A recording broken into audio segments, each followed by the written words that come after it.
నమస్కారం.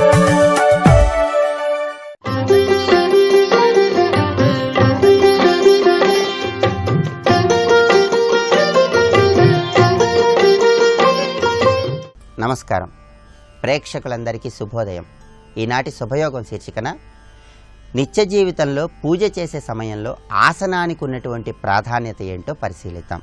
పూజను నిర్విఘ్నంగా కొనసాగించడానికి, పూజ వల్ల కలిగే ప్రయోజనాలను పరిపూర్ణంగా అందిపుచ్చుకోవటానికి ఆసనం విశేషంగా సహకరిస్తుంది.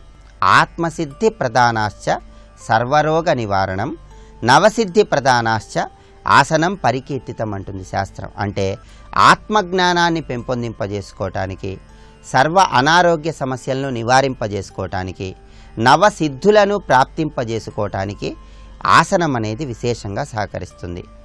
ఆ అంటే ఆత్మ సాక్షాత్కారం కలిగించేది, సా అంటే సర్వరోగాలను హరించేది, నమ్ అంటే నవసిద్ధులను ఇచ్చేదని అర్థం. అందువల్ల పూజ చేసే సమయంలో ఆసనం మీద కూర్చొని ఆరాధనా కార్యక్రమాన్ని కొనసాగించినట్లయితే విశేషమైన శుభ ఫలితాలను సిద్ధింపజేసుకోవచ్చు. మనకి అనేక రకాలైనటువంటి ఆసనాలను శాస్త్రాలలో వివరించడం జరిగింది.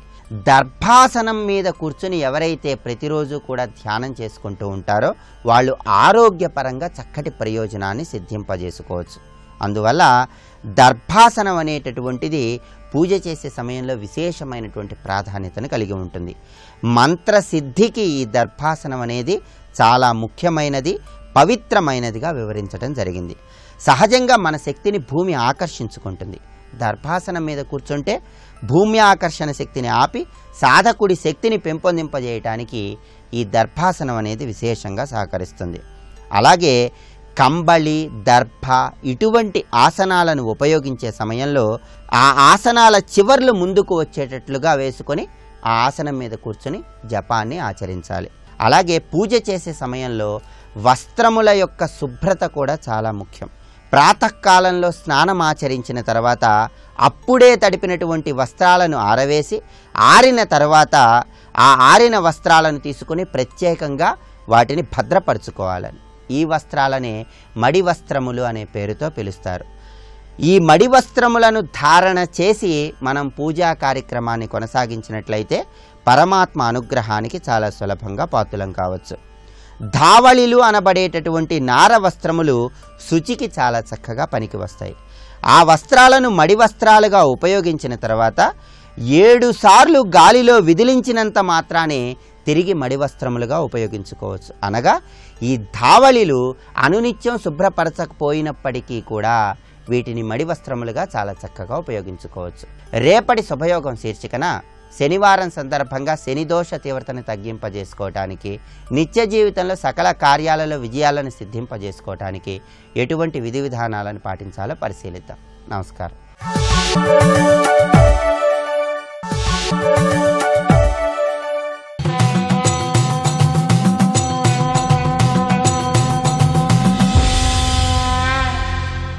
శతక సాహితీ సరస్వతికి నమస్కారం.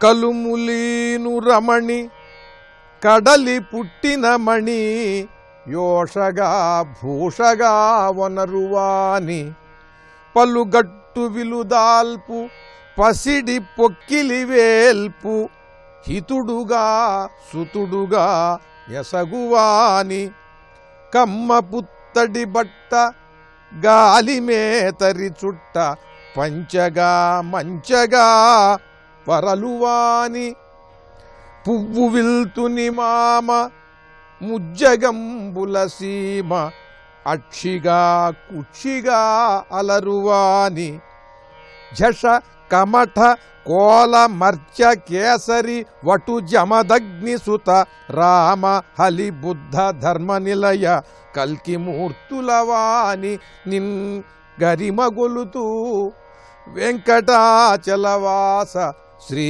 వెంకటేశ. ఓ వెంకటేశ్వర స్వామి, కలుములీను రమణి కడలి పుట్టిన మణి, యోషగా భూషగా నొనరువాని, నిరంతరము కూడా సిరులను కురిపించేటువంటి ఆ శ్రీ మహాలక్ష్మి.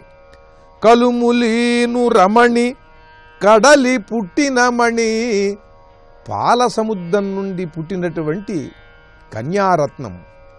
ఆ కలుములీను రమణి కడలి పుట్టిన మణి యోషగా భూషగా నొనరువాని ఆ పాలకడలి కన్యారత్నాన్ని నిరంతరం సిరి సంపదలను కురిపించే ఆ శ్రీరమణిని భార్యగా చేసుకుని భూషగా ఒనరువాని భార్యగా మాత్రమే కాకుండా వక్షస్థలమునందు ఒక అలంకారముగా ఏర్పాటు చేసుకున్నటువంటి ఆ శ్రీ మహావిష్ణువును కలుములీను రమణి కడలి పుట్టిన మణి యోషగా భూషగా ఒనరువాని పలుగట్టు విలుదాల్పు పసిడి పొక్కిలి వేల్పు హితుడుగా సుతుడుగా నెసగువాని పలుగట్టు విలుదాల్పు చాలా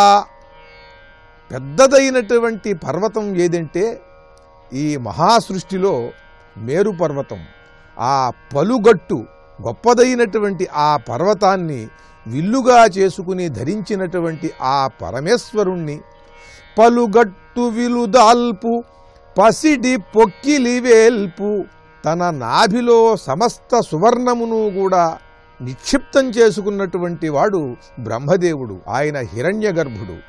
ఆ బ్రహ్మదేవుణ్ణి సుతుడుగా ఈ పరమేశ్వరుణ్ణి హితుడుగా పొందినటువంటి ఆ శ్రీ మహావిష్ణువును పలుగట్టు విలుదాల్పు పసిడి పొక్కిలి వేల్పు హితుడుగా సుతుడుగా నెసగువాని కమ్మ పుత్తడి బట్ట గాలి మేతరి చుట్ట పంచగా మంచగా వరలువాని కమ్మ పుత్తడి బట్ట చక్కనైనటువంటి మృదువైన పట్టు వస్త్రం పీతాంబరాన్ని తాను వస్త్రముగా ధరించినటువంటి వాడు.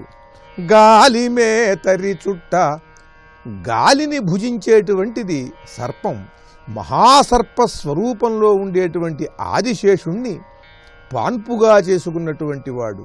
బంగారు పీతాంబరాన్ని వస్త్రముగా ధరించి ఆదిశేషుణ్ణి పాన్పుగా చేసుకున్నటువంటి పంచగా మంచగా వరలువాని ఆ బంగారు పీతాంబరాన్ని వస్త్రముగాను పంచగా మంచగా పాన్పుగా ఈ ఆదిశేషుణ్ణి ఎవరైతే చేసుకున్నారో ఆ స్వామిని పువ్వు విల్తుని మామ ముజ్జగంబుల సీమ పూల బాణాలు వేసే మన్మధునికి మామ అయిన చంద్రుణ్ణి ముజ్జగంబుల సీమ అక్షిగా కుక్షిగా అలరువాని ఆ చంద్రుణ్ణి ఒక కన్నుగా ముల్లోకములను తనలోనే నిలుపుకున్నటువంటి ఆ మహావిష్ణువును దశావతారములను ఎత్తి దుష్ట శిక్షణ శిష్టరక్షణ చేసిన మహావిష్ణువును వేనోళ్ల కొనియాడుతూ శాస్త్ర పటిమతో రసవత్తరమైన కవిత్వంతో అర్చిస్తూ అద్భుతమైన పద్యరచన చేసి గొప్ప శతకాన్ని మనకు అందించిన విద్వత్కవులు మహాపండితులు శ్రీ గరిమిళ్ల సోమయాజుల శర్మగారు రచించిన వెంకటేశ శతకంలోని మరి ఒక పద్యం గురించి రేపు ఉదయం తెలుసుకుందాం. ఓం నమో వెంకటేశాయ.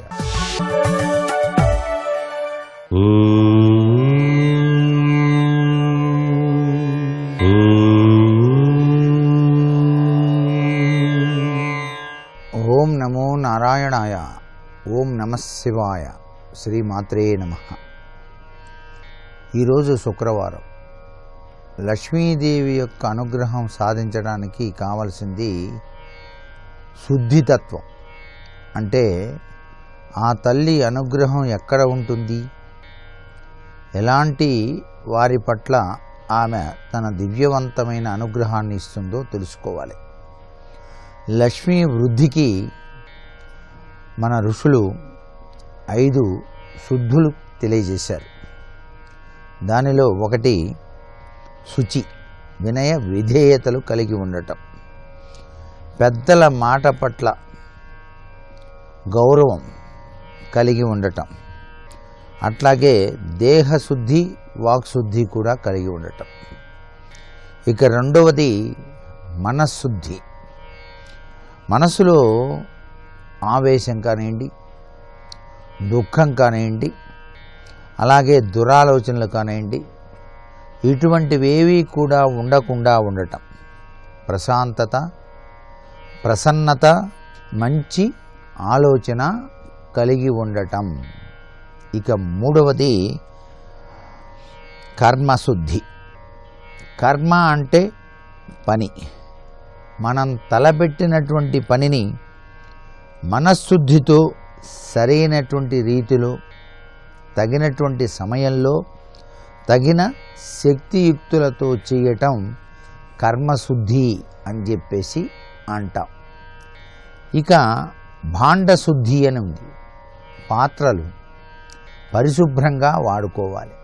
మనం తినేటువంటి ఆహార పదార్థాలు వాడేటువంటి పాత్రలు కూడాను పరిశుద్ధంగా ఉన్నట్లయితే ఆరోగ్యప్రదమైనటువంటి లక్ష్మి అనుగ్రహాన్ని ప్రసాదిస్తుంది. దేహశుద్ధి అన్నారు. ఈ మనస్సు మనలోని భాగమైతే శరీరం బయట ఉండేది. శరీరం కూడాను శుద్ధిగా ఉండాలి కదా. ఆ శుద్ధిగా ఉన్నప్పుడే ఈ శరీరానికి రోగాలు అనేటువంటివి రావు. కర్తవ్య నిర్వహణకి తగిన శక్తియుక్తులు లభిస్తాయి.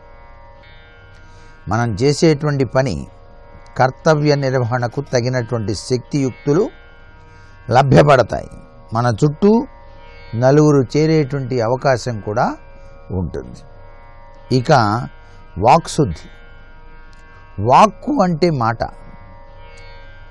మాట శుద్ధిగా, నిర్దిష్టంగా, స్పష్టంగా ఉంటే మన మాట ఇతరులు సరిగా అర్థం చేసుకోవడానికి ఆస్కారం ఉంటుంది.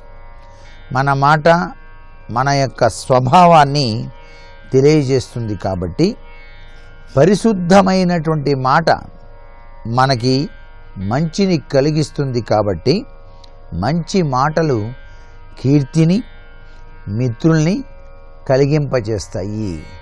ఇవన్నీ కూడా లక్ష్మీదేవి యొక్క అనుగ్రహానికి ప్రతి ఒక్కరూ కూడా పాటించవలసిన నియమాలు. సర్వే జనా సుఖినో భవంతు.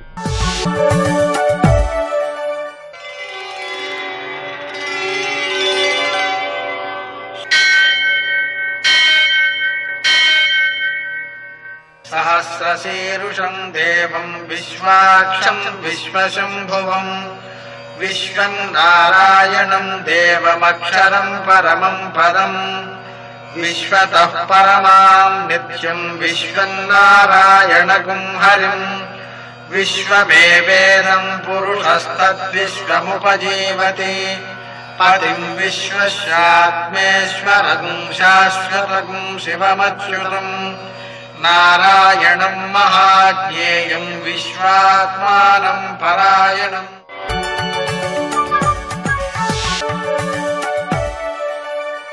సూర్యశౌర్యమథేంద్రపదవీ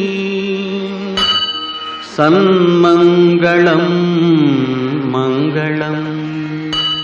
లక్ష్మీం క్షీరసముద్రరాజతనయాం శ్రీరంగధామేశ్వరీం దాసీభూత సమస్తదేవ వనితాం లోకైకదీపాంకురాం శ్రీమన్మందకటాక్షలబ్ధవిభో బ్రహ్మేంద్ర గంగాధరాం త్వాం త్రైలోక్యకుటుంబినీం సరసిజాం వందే ముకుంద ప్రియాం.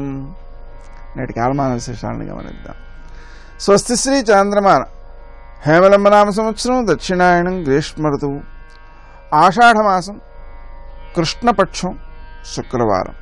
సూర్యోదయం 5:55 సూర్యాస్తమయం 6:49 తిథి త్రయోదశి రాత్రి 9:49 వరకు. నక్షత్రం మృగశిర మధ్యాహ్నం 2:52 వరకు. వర్జం రాత్రి 10:22 నుంచి 11:45 వరకు. దుర్ముహూర్తం ఉదయం 8:30 నుంచి 9:21 వరకు. మరల మధ్యాహ్నం 12:45 నుంచి 1:39 వరకు. అమృతకాలం ఉదయం 6:59 నుంచి 8:25 వరకు. మరల రాత్రి 3:23 నుంచి 4:49 వరకు. రాహుకాలం శుక్రవారం కాబట్టి ఉదయం 10:30 నుంచి 12 గంటల వరకు. అష్టకవర్గ రీత్యా శుభప్రదమైన సమయం ఉదయం 7 గంటలకి. ఈ 7 గంటల సమయంలోనే మనకు అమృతకాలం కూడా కలిసి వస్తున్న దృష్ట్యా ఈ సమయంలో మనం చేసేటువంటి ఔషధ దానం అంటే ఎవరైతే మందులు కొనుక్కోలేకుండా ఉన్నారో వాళ్ళకి ఆ మందులు, అవసరమైన మందులు కొనివ్వడం ద్వారా ఆరోగ్యము అలాగే అపమృత్యు దోష పరిహారము కూడా జరుగుతుంది. నేటి ముఖ్య విశేషం ప్రదోషము, మాస శివరాత్రి.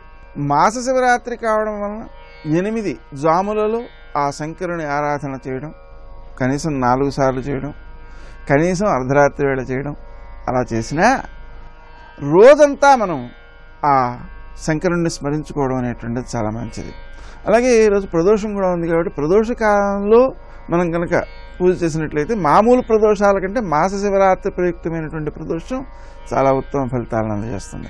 అందులోనూ ఇవాళ శుక్రవారం కాబట్టి మనం ఈరోజు చేసేటువంటి శివారాధన సంపదను బాగా వృద్ధి చేస్తుంది. శుక్రవార ప్రయుక్తంగా మనం లక్ష్మీనారాయణ పూజ అలాగే మారేడు దళాలని పూజించడం అంటే లక్ష్మీనారాయణకి పూజ చేయవచ్చు, శంకరుడికి పూజ చేయవచ్చు, మారేడు చెట్టును కూడా పూజ చేయవచ్చు. తద్వారా మనం సంపదను అధికంగా వృద్ధి చేసుకోగలుగుతాం, అనుభవయోగ్యంగా రూపొందించుకోగలుగుతాం. నేటి ఆణిముత్యాలు.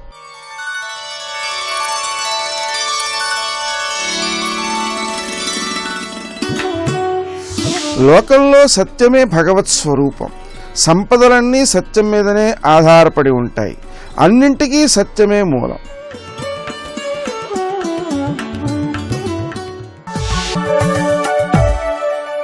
ప్రాతస్మరామి లలితావదనారవిందం బింబాధరం పృథులమౌక్తికశోభినాసం ఆకర్ణదీర్ఘనయనం మణికుండలాఢ్యం మందస్మితం మృదుమదోజ్వల ఫాలదేశం.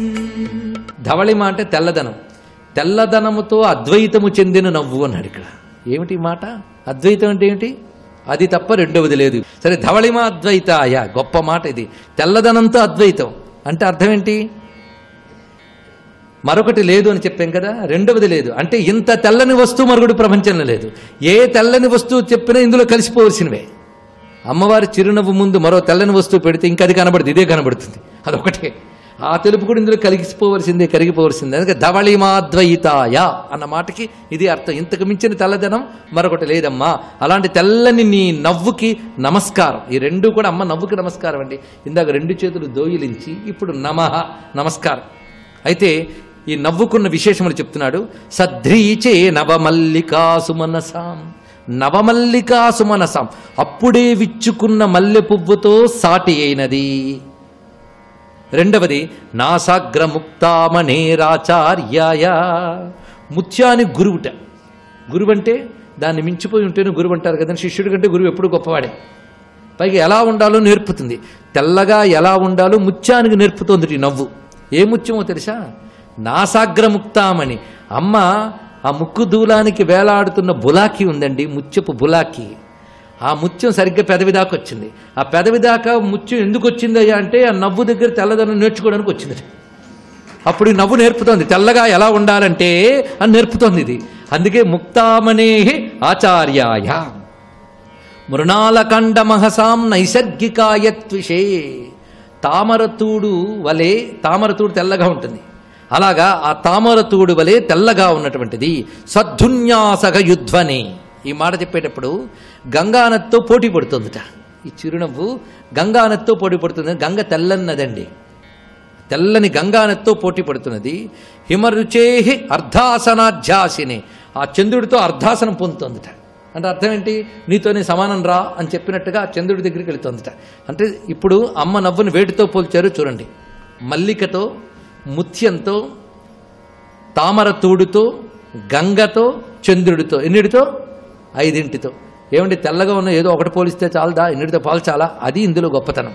ముందుగా చిన్న మల్లె పువ్వుతో పోల్చడం ఉన్న విశేషం ఏంటంటే అది సుగంధబంధురంగా ఉన్నది, చిన్నగా చక్కగా చిరు నవ్వు అని చెప్పడం కోసం ఒకటి. అందులో సుగంధం కోసం దాన్ని తీసుకున్నారు. తెల్లదనం అన్నింటిలో కామన్. ఇక ముత్యంతో ఎందుకు పోల్చారంటే నిగనిగలాడుతోంది, అందుకు ముత్యంతో పోల్చారు. నిగనిగలాడడానికి ముత్యం. మెత్తగా ఉంది అని చెప్పడం కోసం తామరతోడు, మృదుత్వం ఉంది అని చెప్పడం కోసం అది. గంగతో ఎందుకు పోల్చారంటే గంగలో తాకితే మనం ఎంత పవిత్రులం అవుతామో అమ్మ నవ్వు ప్రసరిస్తే మనం ఎంత పవిత్రులం అవుతాం, పాపనాశనం అని చెప్పడం కోసం గంగతో పోల్చారండి. ఇక చంద్రుడితో ఎందుకు పోల్చారు? అది వెలుగు, అందుకోసం వెలుగుతో పోల్చారు. అందుకు ఒకే తెల్లని వస్తువు చెప్పకుండా ఇన్ని తెల్లని వస్తువులు ఎందుకు చెప్పారంటే ప్రతి దాంట్లో తెల్లతనం కామన్ అయినా ఒక్కొక్క దానిలో ఒక్కొక్క ప్రత్యేకత. అందుకోసం ఇన్ని తెల్లనివన్నీ ఒక్క దగ్గర తెచ్చి అమ్మ నవ్వు అటువంటి పరిమళ భరితంగాను నిగనిగలాడుతూ మృదువుగా పవిత్రముగా వెలుగులు వెదజల్లుతూ ఉంది అని దీని యొక్క భావాన్ని మనం గ్రహించి తర్వాత మరొక చిరునవ్వు శ్లోకంలోకి ప్రవేశిస్తున్నాం. యా పీనస్తన మండలోపరిల సత్కర్పూరలేపాయతే యా నీలక్షణ రత్న కాంతి తతిషుజ్యోత్స్నా ప్రరోహాయతే యా సౌందర్యధునీ తరంగతతిషు వ్యాలోలహంసాయతే కామాక్షా శిశిరీకరోతు హృదయం సామేస్మిత ప్రాచురీ. అమ్మ చిరునవ్వు మనల్ని చల్లబరచాలి, హృదయాన్ని చల్లబరుచుతోందిట. అయితే చిత్రం ఏంటంటే ఆ చిరునవ్వు కాంతి ఎక్కడున్నదో చూడండి, అటు ఇటు ప్రసరిస్తుంది. కాంతి అంటే ఒక దగ్గర గూడు కట్టుకున్నదిగా ప్రసరిస్తుంది. ఈ చిరునవ్వు కాంతి అమ్మ ముఖం నుంచి క్రింది వరకు అంతా ప్రసరిస్తోందండి. అంత ప్రసన్న భావం శరీరం అంతా ప్రసరిస్తోంది ఈ నవ్వు వల్ల. అందులో పీనస్తన మండలోపరిల సత్కర్పూరలేపాయతే, అమ్మ చిరునవ్వు వెలుగు ఆ వక్షస్థలం మీద ఎలా పడుతోందంటే కర్పూరపు ధూళి జల్లినట్లుగా పడుతోందట ఆ చిరునవ్వు కాంతి వక్షస్థలం పైన. ఇక నీలి కళ్ళల్లో ఈ చిరునవ్వు కాంతి ప్రతిఫలిస్తుందట. అప్పుడు ఎలా ఉన్నదంటే నీలి కళ్ళు రాత్రిలాగుంటే అక్కడికి వెళ్ళిన నవ్వు రాత్రి వేళ ఉన్న వెన్నెల్లా ఉందిట. అక్కడ ఆ కళ్ళల్లో అలా ఉందిట. ఇక అమ్మవారి ముఖమంతా సౌందర్య ప్రవాహం అండి. వక్త్రలక్ష్మీ పరీవాహ అన్నారు కదా, ఆ ముఖమంతా సౌందర్యం ప్రవహిస్తోందిట. ప్రవాహం లోపల ప్రవాహం తరంగాలతో వెళుతూ ఉంటే ఒక నదిలో ఆ ప్రవాహం నది అనండి లేదా సరస్సు అనండి, ఆ తరంగాలతో జలం ప్రవహిస్తూ ఉంటే సౌందర్యధునీ తరంగతతిషు, ఆ సౌందర్య తరంగాలని చెప్పడంలో ఉద్దేశం ఏంటంటే ప్రవాహం నిత్యనూతనం. స్టాగ్నెంట్ వాటర్కి ఫ్రెష్నెస్ ఉండదు, ప్రవాహానికి ఎప్పుడూ ఫ్రెష్గా ఉంటుంది. అందుకు అమ్మవారి ముఖం ప్రవాహంతో పోల్చారేంటంటే ఎప్పటికప్పుడు నిత్యనూతనమైన సౌందర్య ప్రవాహం అమ్మవారి ముఖంలో ఉన్నది. అలాంటి సౌందర్య ప్రవాహ తరంగాలలో ఓలలాడుతున్న హంసలాగా ఉంది అమ్మ యొక్క నవ్వు అన్నారు. ఇక్కడ హంస తెల్లగా ఉంటుంది, అమ్మ నవ్వు తెల్లగా ఉన్నది. ఈ విధంగా కర్పూర లేపముతోనూ వెన్నెలతోనూ హంసతోనూ పోల్చి, సాధారణంగా ఈ మూడు చల్లని వస్తువులే. ఒక్కసారి మంచి తరంగాల్లో ఉన్న హంసను ఊహించుకుంటేనే చల్లగా ఉంది. పచ్చకర్పూరం ఎలాగూ చల్లనిదే చెప్పుకున్నాం, ఇక వెన్నెల చెప్పనక్కర్లేదు. ఇన్ని చల్లని వస్తువులు ఆ తెల్లని నవ్వులో చూపించి మన మనస్సును చల్లబరిచారు మూక కవి. ఇప్పుడు తర్వాత శ్లోకంలోకి ప్రవేశిస్తున్నాం. 6వ శ్లోకం ఇది. ఆశాసీమసు సంతతం విదధతి నైషాకరీం యాక్రియాం కాశానామభిమాన భంగ కలనా కౌశల్యమాబిభ్రతి ఈశానేన విలోకితా సకుతుకం కామాక్షి తే కల్మష క్లేశాపాయకరి చకాస్తి లహరి మందస్మిత జ్యోతిషాం. కల్మష క్లేశాపాయకరి, కల్మషములను క్లేశములను తొలగించే అమ్మ యొక్క నవ్వు. అంటే మందహాసం ప్రసరించడం వల్ల వచ్చే ప్రయోజనాలే ఇక్కడ శతకంలో చెప్తున్న వివిధములైన భావాలు. కటాక్ష శతకం తర్వాత వెంటనే మందస్మిత శతకం చెప్పడం ఏంటంటే కటాక్షం తర్వాత మందస్మితం అని కాదు, కటాక్షముతో మందస్మితం అని మనం అన్వయించుకున్నాం. కటాక్షము జ్ఞానము, మందస్మితం ఆనందము. రెండు విడివిడి వస్తువులు కావు, రెండు కలిసి ఉంటాయి. అందుకే అమ్మ చూపులో నవ్వు వెన్నెలుగా ప్రకాశిస్తున్నది అని ఇందాక మనం పూర్తి చేసుకున్న శ్లోకంలోనే భావం ఉన్నది. అందుకు చూపు నవ్వు కలిసి జ్ఞానానంద స్వరూపముగా భక్తుని అనుగ్రహిస్తున్నది. ఇప్పుడు ఈ శ్లోకంలో అమ్మ నవ్వు కల్మషములను క్లేశములను తొలగించున్నది అన్నారు. కల్మషము అంటే పాపము అని అర్థం, క్లేశము అంటే దుఃఖము అని అర్థం. ఈ క్లేశములు ఎన్ని రకాలుగా ఉంటాయో శాస్త్రం చెప్తున్నది. మొత్తం 5 క్లేశములు ఉన్నాయని జీవుడికి. అవిద్య, అస్మిత, రాగము, ద్వేషము, అభినివేశము. ఇవి 5 రకములైనటువంటి క్లేశములను చెప్తున్నారు. ఒకటి అవిద్య. అవిద్య అంటే ప్రధానమైన అర్థం ఈ దేహాది ఉపాధులే నేననుకునేటువంటి అజ్ఞానం అవిద్య, అది ప్రధానమైనటువంటిది. ఆగతమైన అహంకారం అవిద్య అయితే, రాగము అనగానే కొందరి పట్ల ఒక ప్రత్యేకమైన అనుబంధం ఏర్పడేది, ఇది నాది అనే భావం ఏర్పడడం రాగము. మరొక దాని యందు ప్రతికూల భావం ఏర్పడితే అది ద్వేషము. ఇక అస్మిత అవిద్యత ఏర్పడినటువంటి నేను అని దేహగతమైనటువంటి నిలుకడ ఏదైతే ఉన్నదో అది అస్మిత అని చెప్పబడుతున్నది. ఈ విధంగా అవిద్య, అస్మిత, రాగము, ద్వేషము. ఇక అభినివేశం, ఇది చాలా చిత్రమైనది. అభినివేశం అంటే అది తప్పును తెలుసు, అవివేకమని తెలుసు, అయినా వదులుకోని లక్షణం అభినివేశం అంటారు. స్వస్తి. నమో ఆంజనేయం నమో దివ్యకాయం నమో వాయుపుత్రం నమో సూర్యమిత్రం నమో నిఖిల రక్షాకరం రుద్రరూపం నమో మారుతిం రామదూతం నమామి. నేను రాముడి పనుపున రాముని యొక్క ఉంగరాన్ని తీసుకొచ్చాను. ఇదిగో అమ్మా, నీ యొక్క ప్రత్యయార్థం, నీ నమ్మకం కోసమని చెప్పి ఈ ఉంగరాన్ని ఇస్తున్నాను. తేనదత్తం మహాత్మన, తల్లి ఉంగరాన్ని పొంది సమాస్విషి భద్రం తే క్షీణ దుఃఖపలాహ్యసి. నీ యొక్క దుఃఖమంతా ఈ క్షణంతో నశించిపోయింది. నువ్వు ఇక సమాశ్వాసాన్ని పొందుతావు, నువ్వు ఎంతో సంతోషంగా ఉంటావు. అమ్మా నన్ను నమ్ము అని పరమ సంతోషంతో ఆ ఉంగరాన్ని తీసి సీతమ్మ తల్లి చేతిలో పెట్టారు. పెట్టగానేట మహర్షి అన్నారు, గృహీత్వా ప్రేక్షమాణాసా భర్తుక్కర విభూషణం భర్తారమివ సంప్రాప్త జానకీ ముదితాభవత్. అనుకోని కాలంలో అకస్మాత్తుగా రామచంద్రమూర్తి వచ్చి ఎదురుగుండా నిలబడితే, ఇంతకాలం నుంచి చూడాలి చూడాలి చూడాలని తాపత్రయపడుతున్నటువంటి రాముడు ఎదురుగుండా వస్తే సీతమ్మ సిగ్గుపడి ఆ భర్తని చూసినటువంటి ఆనందంలో బుగ్గలు రాగరంజితములై ఎరుపెక్కి ఉంటే ఆనాడు ఎలా ఉంటుందో అలా ఉందిట ఆ ఉంగరాన్ని పట్టుకుని. అట్లా ఉంగరం పట్టుకుని నిలబడి సంతోషంతో 10 నెలల తర్వాత ఉన్న సీతమ్మని తన వాక్కుల చేత సంతోషపెట్టి ఉంగరం ఇచ్చినటువంటి ప్రఖ్యాతి పొందిన మహాపురుషుడుగా నిలబడినటువంటి ఏకైక వ్యక్తి రామాయణంలో స్వామి హనుమ. తల్లి అంత సంతోషాన్ని పొందింది. ఎప్పుడైతే స్వామి ఆ ఉంగరాన్ని ఇచ్చారో, గృహీత్వా ప్రేక్షమాణాసా భర్తుక్కర విభూషణం భర్తారమివ సంప్రాప్త జానకీ ముదితాభవత్. శకున శాస్త్రము పరమ సత్యము అనడానికి రామాయణం సుందరకాండ ఒక ప్రబల ఉదాహరణ. సీతమ్మకి కనపడినటువంటి శకునముల యందు దోషం లేదు. ఆ తల్లి ఆ ఉంగరాన్ని తీసుకుని ఎంతో సంతోషాన్ని పొందింది. కానీ హనుమ 2 నెలలు మాత్రమే జీవించి ఉంటాను, 2 నెలలలో రాముడు రాలేదా శరీరంతో ఉండను, నా అంత నేను శరీరత్యాగం చేస్తానంది. అంటే స్వామి హనుమ అన్నారు, అమ్మాయి ఎందుకమ్మా బెంగ పెట్టుకుంటావు, ఇప్పుడే క్షిప్రం ద్రక్షసి వైదేహీ రామం ప్రశ్రవణే గిరవు శతక్రతుమివాసీనం నాగరాజస్య మూర్ధని. ఒక అద్భుతమైన మాట అంటారు. 100 యజ్ఞములు చేసినటువంటి ఇంద్రుడు ఐరావతం మీద ఎలా కూర్చుని ఉంటాడో అలా ప్రశ్రవణ పర్వత శిఖరముల మీద కూర్చున్నటువంటి రామచంద్రమూర్తి యొక్క పాదార విందముల యందు నిన్ను సమర్పించి కృతకృత్యుడనవుతాను. అమ్మ ఒక్కసారి వచ్చి నా వీపు మీద కూర్చో, ఎలా తీసుకెడతానో తెలుసా అమ్మా నిన్ను తీసుకెళ్ళినప్పుడు. ఇది హనుమ యొక్క గొప్పతనం అంటే. ఆయన ఏమన్నారంటే, ప్రాపయిష్యామి శక్రాయ హవ్యం హుతమివానలా. అమ్మ అగ్నిహోత్రుడికి హవిస్సిస్తాం యజ్ఞంలో, నారాయణాయ స్వాహ అని అగ్నిహోత్రుడికి ఇస్తాం. అగ్నిహోత్రుడు హవిస్సు పట్టుకెళ్ళి దేవతలకు ఇస్తాడు. కానీ ఎంగిలవుతుందా? అగ్నిహోత్రుడు పట్టుకుని అడిగితే దోషం ఉన్నా కూడా పోతుంది. పవిత్రంగా పట్టుకెడతాడు. అమ్మా నిన్ను నేను ఎలా తీసుకెడతానో తెలుసా, యజ్ఞంలో హవిస్సుని దేవతలకి తీసుకెళ్లిన హవ్యవాహనుడిలా తీసుకెడతానమ్మా. మాట ఎంత పవిత్రంగా మాట్లాడతారు చూడండి. అందుకే హనుమని ఉపాసన చేసిన వాళ్ళ వాక్కు అంత పవిత్రంగా ఉంటుంది, అంత వినయంగా ఉంటుంది.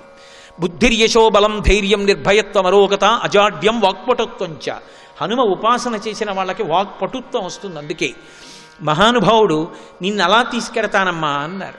తల్లి చూసింది, హనుమా ఇంత మాట అన్నావు బాగుందయ్యా, కానీ నన్ను తీసుకెళ్ళడానికి నువ్వు ఎంతున్నావు, నా బొటన వేలంతున్నావు, ఇంత చిన్న రూపంతో ఉన్నావే, నీ భుజం మీద నేను కూర్చోనా, నువ్వు నన్ను తీసుకెడతావా, ఇంత చిన్న రూపంతో ఉన్నవాడివి నన్ను తీసుకెడదామని ఎలా అనుకున్నావయ్యా, నీ వానర బుద్ధి బయట పెట్టావని. ఆ మాట అనేటప్పటికీ చాలా బాధపడిపోయారు స్వామి. అమ్మాయి ఎంత మాట అన్నావమ్మా, ఏదో శరీరాన్ని ఉపసంహారం చేసి జాగ్రత్తగా సంక్షిప్తం చేసి చిన్నవాడిగా కనపడ్డాను, కానీ నా శరీరం ఇంతే అనుకుంటున్నావా, అమ్మా నా రూపం ఏమిటో చూడన్నారు. మీరు మందర సంకాశౌ భభౌదీప్తానలప్రభ అగ్రత వ్యవతస్తేచ సీతాయా మనరోత్తమ. మేరు పర్వతం ఎలా నిలబడుతుందో అలా పెద్ద శరీరంతో నిలబడ్డారు, పెద్ద పెద్ద దంస్ట్రాలు నిలబడితే అమ్మవారంది, నాయన నీ యొక్క శక్తి నాకు తెలుసు, కానీ అసలు కారణం వేరొకటుంది. భర్తుభక్తిం పురస్కృత్య రామదన్యస్య వానరా నస్పృశామి శరీరంతో పుంసో వానర పుంగవ. ఆనాడు రావణాసురుడు అపహరించి తెస్తున్నప్పుడు నన్ను నేను రక్షించుకోలేని స్థితిలో రామనామం చెప్తూ వచ్చాను. ఈనాడు తెలిసి బుద్ధి ప్రకాశిస్తుండగా పరపురుషుణ్ణి ముట్టుకొని ఆయన వీపు మీద కూర్చుని రాను. రాముడి గౌరవం పోతుంది. రాముడు లేనప్పుడు రావణుడు అపహరించాడు, రావణుడు లేనప్పుడు హనుమ తీసుకెళ్లారంటుంది. నా స్వామి గౌరవం పోకూడదు, నా స్వామి రావాలి, ఈ లంకాపట్టణాన్ని నశింప చెయ్యాలి, రావణ సంహారం చెయ్యాలి, నన్ను తీసుకెళ్ళాలి, అందుకని నేను నీతో రానంది. ఆయన అన్నారు, అమ్మా యుక్తరూపం స్వయాదేవి సదృశం స్త్రీస్వరూపస్య సాధ్వీ వినయస్య చ. అమ్మా ఎవరనగలరమ్మా ఈ మాట? ఇన్ని కష్టాల్లో ఉన్నావు, రామ్మా తీసుకెడతానంటే నా భర్త గౌరవం పోతుందయ్యా, పరపురుషుణ్ణి ముట్టుకోనన్నావు. ఇప్పుడు కూడా నీ భర్త గౌరవాన్ని ఆలోచించావు. అమ్మా నీలాంటి భార్యని పొంది రాముడు అదృష్టవంతుడమ్మా, ఏమి పాతివ్రత్యమమ్మా అని యుక్తరూపం స్వయాదేవి భాషితం శుభదర్శనం సదృశం స్త్రీ స్వభావస్య సాధ్వీ వినయస్య చ. ఆ భయం ఒక స్త్రీకుండే భయం, ధర్మం పతివ్రతాధర్మం రెండూ కలగలిపి నిలబడ్డావు కదమ్మా అని అమ్మకి మళ్ళీ నమస్కారం చేశారు. కౌసల్య, సుమిత్ర, కైకేయి, దశరథుడు ఎంతమంది కనపడకపోయినా రాముడు తట్టుకుంటాడు. నేను కనపడకపోతే తట్టుకోలేడు. ఒకవేళ నేను కనపడలేదని రాముడు బెంగ పెట్టుకున్నాడా? లేకపోతే కనపడలేదు కదా అని నన్ను మరిచిపోయాడా? మరిచిపోయి సంతోషంగా ఇతర కార్యాల్లో ఉన్నాడా? లేక నన్ను గుర్తు పెట్టుకుని చాలా బాధపడిపోయి చెయ్యవలసిన కార్యాలు కూడా మర్చిపోయాడా? ఒకవేళ నన్ను పొందడానికి దేవుడు అడ్డొచ్చి ఇంతకుముందు బాధ పెట్టాడు కాబట్టి భగవంతుడిని ఎందుకు నమ్మాలని భగవంతుడిని పక్కన పెట్టి పురుష ప్రయత్నం ఒకటే చేస్తున్నాడా? లేకపోతే పురుష ప్రయత్నం మానేసి భగవంతుడే రక్షిస్తాడులే అని కూర్చున్నాడా? కచ్చిదా శాస్తి దేవానాం ప్రసాదం పార్థివాత్మజ కచ్చిత్ పురుషకారంచ దైవంచ ప్రతిపద్యతే. తాను చెయ్యవలసిన పని తాను చెయ్యాలి, కానీ కేవలం తాను పనిచేశాడు అని చెప్పి ఫలితం రాదు. తాను ఎంత కష్టపడినా దానికి దైవం యొక్క అనుగ్రహం కూడా కలిసి రావాలి. అందుకని దైవానికి నమస్కరిస్తున్నాడా? ఈశ్వరా నేను చేసినటువంటి కార్యాలు సత్ఫలితములనివ్వాలని ప్రార్థన చేస్తున్నాడా? విహిత కర్మాచరణ చేస్తున్నాడా? లేకపోతే నేను కనపడలేదన్న శోకంలో మరిచిపోయాడా? ఈ ప్రశ్నకి జవాబు చెప్పడం అంత తేలిక కాదు. ఎందుకనంటే అమ్మా ఆయనకి ధర్మం చాలమ్మా, మహానుభావుడు పరమధార్మికుడై పరమ సంతోషంగా ఉన్నాడమ్మా, ఆయన ఇప్పుడు అలా బెంగపెట్టుకోడమ్మా అంటే ఆవిడ ఏమనుకుంటుంది? ఇక్కడ నేను ఇంత ఏడుస్తున్నాను, నా పేరు కూడా తలుచుకోలేదు, ఎంత బుద్ధిమంతుడో అనుకుంటుంది. అందుకని అలాగని అమ్మ రాముడు నీకోసమే బాధపడుతున్నాడమ్మా అంటే విహిత కర్మ మానేశాడా అంటుంది. ఆ ప్రశ్నకి జవాబు చెప్పడం అంత తేలిక కాదు. అందుకే ఆయన జవాబు చెప్పే ముందో మాట అన్నారు. సర్వం శ్రీ ఉమామహేశ్వర పరబ్రహ్మార్పణమస్తు. స్వస్తి.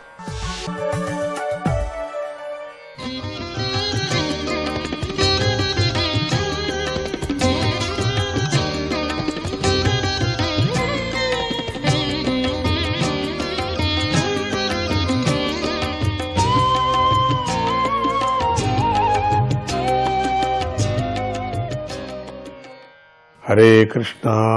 భూమి, నీరు, నిప్పు, గాలి, ఆకాశము, మనస్సు, బుద్ధి, అహంకారములనే 8 దీనికి కొమ్మలుగా ఉన్నాయి.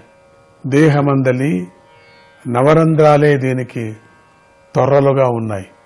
ప్రాణ, అపాన, వ్యాన, ఉదాన సమానములనే 5 నాగ, కూర్మ, కృకల, దేవదత్త, ధనంజయములనే 5 కలిపి మొత్తము 10 వాయువులు దీని ఆకులుగా ఉన్నాయి. బాగా గమనించాలి మీరు. జీవుడు, ఈశ్వరుడు అనే 2 పక్షులు దీనిపై ఉన్నాయి. ఈ సంసారం అనే వృక్షము నీ నుంచే పుట్టి నీలోనే కలిసిపోతుంది. ఇది ఒక పెద్ద వృక్షము. నువ్వే దీనిని పాలిస్తున్నావు. వివేక జ్ఞానం గలవారు నీ మాయతో కప్పబడి నీ యందు భేదాన్ని చూస్తున్నారు. అలాంటి వారికి సత్యం తెలియదు. నీ మాయతో కప్పబడని, నీ మాయతో కప్పబడని వివేక జ్ఞానం గల విద్వాంసులే నిన్ను అభిన్నంగా చూస్తారు. నువ్వే చైతన్య స్వరూపమైన ఆత్మ అయి ఉన్నావు. స్థావర జంగాత్మకమైన ప్రాణుల క్షేమం కోసమే ఎన్నోసార్లు అవతారాలను కూడా ధరిస్తున్నావు. ఆ అవతారాలు సత్వగుణ ప్రధానమైనవి. అవి మంచివారికి సుఖాన్ని, చెడ్డవారికి అశుభాన్ని కలిగిస్తాయి. పద్మాల వంటి కన్నులు గల ఓ శ్రీహరి, ఎవరో కొద్దిమంది మాత్రమే శుద్ధ సత్వ స్వరూపుడవైన నీ యందు ఏకాగ్రతతో మనస్సును లగ్నం చేస్తున్నారు. నీ పాదాలను పడవగా చేసుకొని సంసార సముద్రాన్ని గోష్పాదములాగా ఆవుదూడ గిట్టతో ఏర్పడిన గుంటను దాటినంత తేలికగా దాటుతున్నారు. మహాత్ములు నీ పాదాలనే శరణు వేడి కృతార్థులవుతున్నారు. ఓ శ్రీహరి, సంసారమనే సముద్రం ఎంతో భయంకరమైనది. దానిని దాటడం చాలా కష్టంతో కూడినటువంటి పని. ఈ దుఃఖము, సంసార సాగరం, ఇది దాటడం కష్టం చాలా. అందరూ అనుకుంటారు ఎంతసేపు అండి దాటేది, ఇవన్నీ వదిలేస్తే అయిపోతుంది. అంత సులభం కాదండి, నువ్వు మన నోటితో చెప్పినంత సులభం కాదండి. మహాచంచలమండి. పురాణం విన్నంత వరకు మాత్రమే మనకు ఏదో వైరాగ్యము ఇప్పటి నుంచి మనం అనుసరించాలంటాం. లేయండి, మారిపోతుంది. మాయ కప్పేస్తుంది, ఏమేమో అయిపోతుంది. విన్నమంతా మరిచిపోతుంది. మళ్ళీ మామూలు ఈ మాయలో పడి, దీంట్లో మనం చాలా ఇష్టం మనకు ఈ మాయ. దీన్ని చేయటానికి ఇష్టం, చూడటానికి ఇష్టం, వినటానికి ఇష్టం. ఈ మాయ దీన్ని అనుభవించడానికి ఇంకా ఇష్టం మనకు. చాలా కష్టంతో కూడిన పని ఇది దాటటం అనేది. దానిని నీ పాదపద్మాల అనే నావతో మహాత్ములు చక్కగా దాటి ప్రాణులపై గొప్ప దయతో ఆ నావను ఈ లోకంలోనే విడిచిపెట్టి వెళ్లారు. అంటే నీ పాదాలయందు గల భక్తిని లోకంలో ప్రచారం చేసి వెళ్లారు. వాళ్ళంతా కూడా నీ పాదాలను ఇక్కడ విడిచి వెళ్లారు. అయ్యా, పాదాలు పట్టుకోండి, నావలాగా చేసుకోండి ఆ పాదాలని. మళ్ళీ మృత్యుముఖంలో పడకోకుండా చూసుకోండి. ఈ మాయను దాటటానికి ప్రయత్నం చేయండి.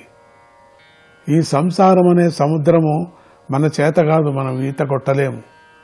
దీన్ని దాటటానికి ఒకటి మనకు చిన్న పడవ, ఒక చిన్న నావ. అదే భగవంతుడి యొక్క పాదాలు. ఆశ్రయించండి, పట్టుకోండి, పాదాలు పట్టండి, వదలద్దండి పాదాలు. ఆ పాదాలని మనసులో ప్రతిష్ఠ చేసుకోండి, బుద్ధిలో మెలగాడేటట్టు చేసుకోండి, చెవుల్లో వినేటట్టుగా చేసుకోండి నామాన్ని. కంటితో ఆ పాదాల యొక్క దర్శనం చూడండి, నోటితో హరిహరి, కృష్ణ, జగన్నాథ అని చెప్పండి. ఆ పాదాలు పేర్లు చెప్పండి.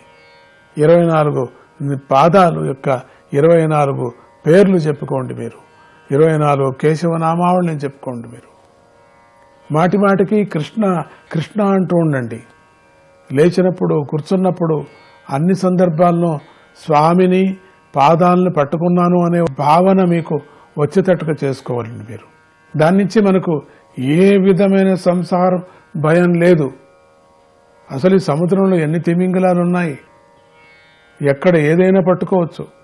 ఎక్కడా మనకు ఆదరణ దొరకదు, సంతోషము లేదు. అన్ని చోట్ల భయం, చీకటి కనపడదు మనకు. అంత భయంగా ఉంది, ప్రళయం ఉన్నట్టుగా ఉంది ఈ సంసారం మనకు. ఎక్కడ ముంచేస్తుందో, ఏం చేస్తుందో తెలీదు. అసలు ఎక్కడున్నామో తెలీదు. ఈత కొట్టలేము, ములగలేము, తేలలేము. ఈ ప్రయాణము అంతులేదు, ఇది చిక్కదు మనకు. అటువంటి సంసారం ఇది. ఇది ఒకటి మనకు అన్ని వెలుగులు ఇచ్చేటువంటి స్వామి పాదాలు, అన్ని రూపాలైనటువంటి అమృతాన్ని ఇచ్చేటువంటిది స్వామి పాదాలు, సముద్రాన్ని దాటేటువంటి నావ స్వామి పాదాలు. పట్టుకోండి, వదలొద్దండి. ఎటువంటి పాదము, బంగారు పాదము. దాసులందరూ కూడా పాడారు. అటువంటి బంగారు గరుడనెక్కిన పాదము కదా అది. రాయిగా ఉండిన అహల్యను కన్యగా చేసిన పాదము కదా అది. ఆహా, ఎటువంటి పాదం అది. అటువంటి పాదాన్ని పట్టుకోండి. ఆ పాదం ఒకటే మనకు పెట్టి వెళ్లారు వాళ్ళు. మహాత్ములు ఎంతోమంది అహర్నిషాదులు పరమాత్ముడికే తమ మనస్సును నైవేద్యం చేసినటువంటి ఎందరో మహానుభావులు అట్లా ఉన్నారు. మనం అందరికీ మనం వందనం చేసుకొని రావాల్సిందే. అందరూ లోపల పరమాత్ముణ్ణి చూస్తున్నారు, అన్నీ సమర్పణ చేశారు.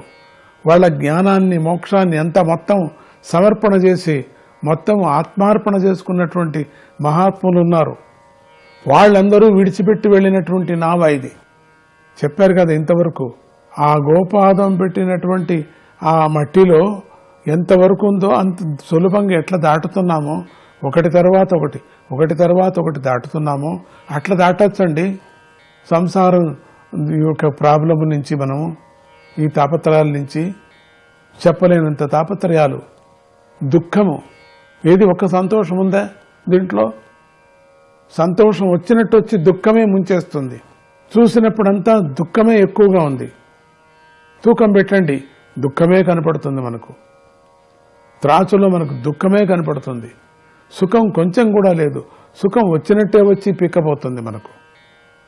అటువంటి సంసారాన్ని దాటటానికి భగవన్ నామాన్ని, నామను, పాదాల్ని మనకి ఇచ్చి వెళ్ళారు మహాత్ములంతా. ప్రచారం చేసి వెళ్ళారు వాళ్ళు. పైగా వాళ్ళ జీవితాలను సమర్పణ చేసి వెళ్ళారు. అటువంటి సత్పురుషులను నువ్వు గొప్పగా అనుగ్రహిస్తూ ఉంటావు. అందరూ పొగుడుతున్నారు ఇక్కడ. అందరూ వచ్చారు. స్వామి అంశం అక్కడ కనపడింది, అక్కడ వింటూ ఉంది. స్వామి వెనుక చుట్టూ ఉన్నాడు, ఆయనే కదా. చెప్పేవాడు వాడే, వినేవాడు వాడే, వింటున్న వాళ్ళంతా వాడే, చెప్పేవాడు కూడా వాడే. అంతా వారే, అంతా శ్రీహరినే. మీరు శ్రీహరినే, నేను శ్రీహరినే, వాడు శ్రీహరినే, అది శ్రీహరినే, ఇది శ్రీహరినే, అన్ని శ్రీహరినే. నారాయణ నారాయణ నారాయణ నారాయణ.